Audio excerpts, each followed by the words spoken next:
Well, I'm Anthony. I'm Director of Outreach and First Impressions. And if you had told me 5 years ago that I'd be in full time ministry, I probably would have laughed in your face. But it all started back in 2011 or so when I met Dana.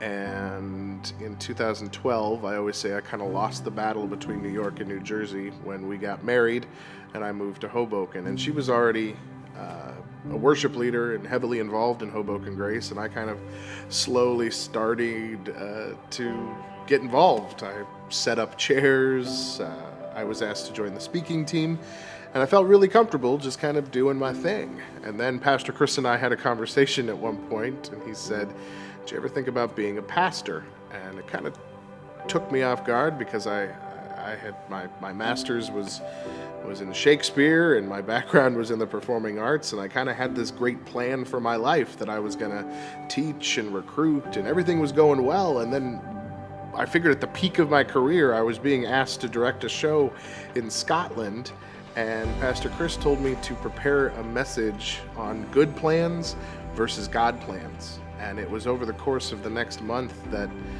while I'm in Scotland, God and I began to really wrestle over this idea of the good plans I thought I had for my life rather than the plans that God had for me. And I remember God telling me, "Anthony, there's nothing wrong with your plan. It's a good plan, but is it the plan that I have for you?" And I came back and realized the way that God was pushing me into ministry and started full-time January 2014 at Hoboken Grace. Before you know it, I'm attending seminary classes and really just allowing God to dictate my journey. I had to say yes to begin with. I was definitely nervous, but I think it's a testament that God would really bring me into full-time ministry in a place called Hoboken Grace, because it's a constant reminder of God's grace and what He's done in my life.